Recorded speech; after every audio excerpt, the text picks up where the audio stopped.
Welcome back to What Arty Noobs with General Disturbance. This is a GW Tiger Porsche, the Geschützwagen Tiger Porsche, the Tier 8 German SPG. It's located on the south spawn of Live Oaks, and it's under the command of ForkU2, another of my replays. Yes, I'm sorry, I do put them out every now and then. And I actually put this one up on the page, or at least a moment inside the game, and you'll see why very shortly.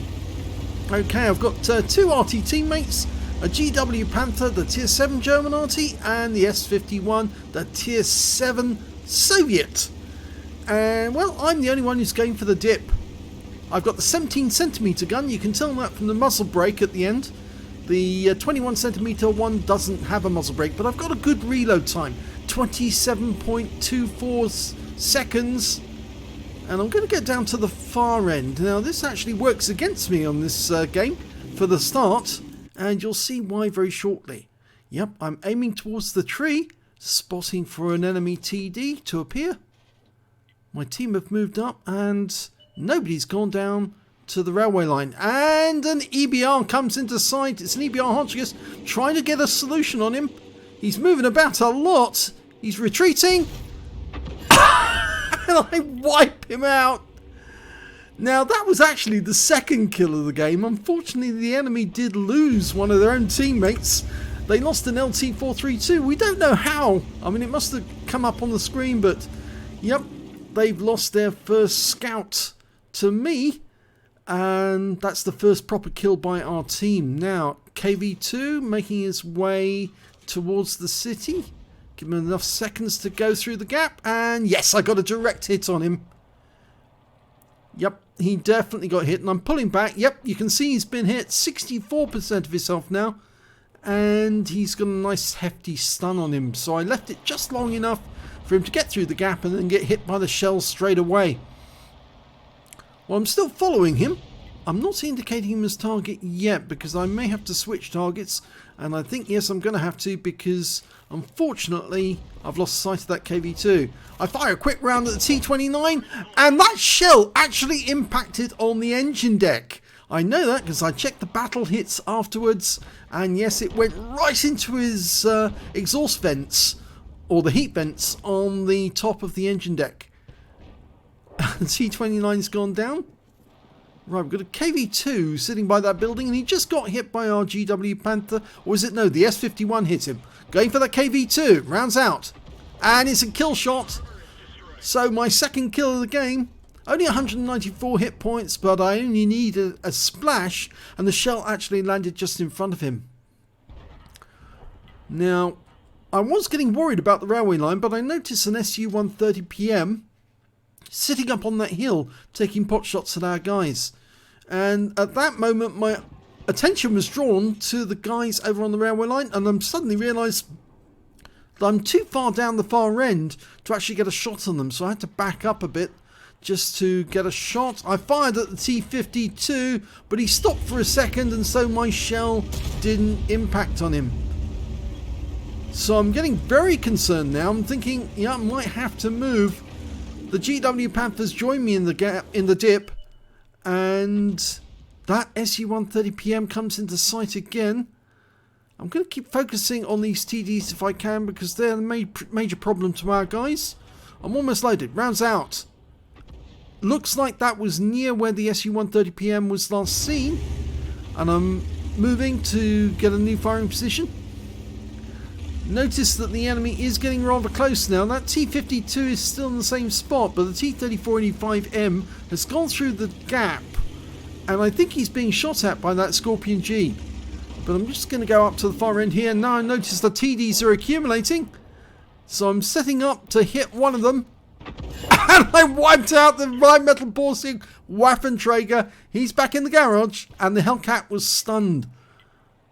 So I'm setting up for another shot. Hellcat goes down. Okay, we're going to go for the SU-130 PM. I've marked him as target. Let my teammates know.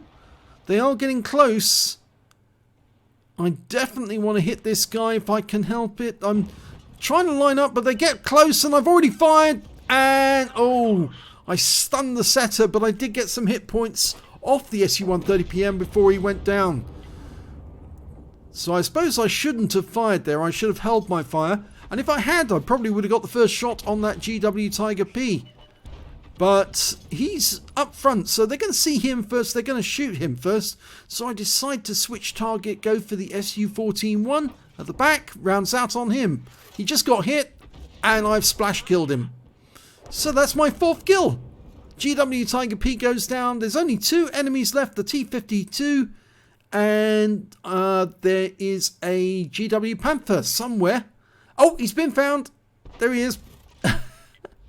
So I'm turning the vehicle to get a shot at him, but I'm sure that my teammates are going to take him out first. Yep.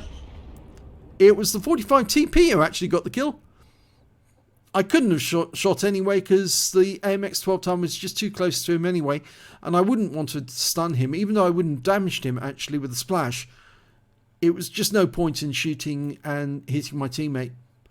So switching back to where the T-52 was last seen, somewhere in this vicinity. And I expect that he's probably headed north because the setter is in the gap.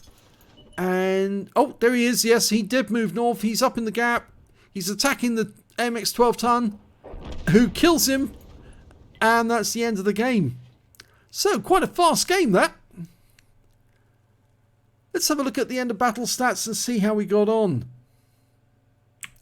Well, it's actually an ace, not an ace tanker. It's a high caliber, would you believe it? Yes, I got a 2nd class tanker in that one. As you can see, I'm still working up the crew on my GW Tiger P. So it's not going to be an ace tanker for a little while. I need to get the performance upgraded. They still haven't got a BIA crew, I think, if I remember correctly. I did manage to get a fighter badge for getting 4 kills. I got a bruiser medal for getting at least 18 critical hits. And of course the high caliber for getting the most damage in the game. And my win rate for that one was 3,678. When we look at team score, we can see, well, yeah, top of the table, 2,416 hit points of damage in that one. The next highest scorer was the Scorpion G with 1987. And after that, it was the GW Tiger P on the enemy team with 1152. And when it came to kills, again, I've got the highest number of kills, highest top 4. The next highest scorer, Scorpion G, AMX 12 ton, and the KV2 all had 2 kills apiece, along with the KV2 on the enemy team. And when it came to base XP, yep, I've got the top in that. Top in all 3 columns, 890 for that one, 834 for the setter, and 775 for the AMX 12 ton. I fired 9 shots, got 4 direct hits and 1 penetration, and the penetration was that EBR Hotchkiss right at the start of the game. It went right up his exhaust pipe, and we've got the photos to show exactly where the shell went. It caught his tail just on the edge, and so yes, it went straight through and destroyed his vehicle. 100% kill, a 1-shot kill right at the start. 10 splash. Damage of 2,416 hit points, all of it at more than 300 meters. I damaged 7 of the enemy, killed 4 of them, and did 711 hit points of stun assists off 6 stuns. On a premium count, I earned 39,638 credits, and after resupply of ammunition and consumables, I was using chocolate. I took away a profit of 7,542 credits. I got 26 bonds. I got the Veni Vidi Vici right at the end there. And I also picked up 1,335 XP times 2 for the first victory. Took home 2,670 altogether. So yes, the wheelie enema. We all hate these little wheel things that come onto the battlefield and try and go for the arty and cause absolute mayhem. But it's nice to nail one every now and then, especially if it's the first kill of the game. It sort of like establishes parameters of who's top dog. Yes, it's Arty's top dog. And if those little wheelies come near us, we will fill them full of holes. Thanks for watching.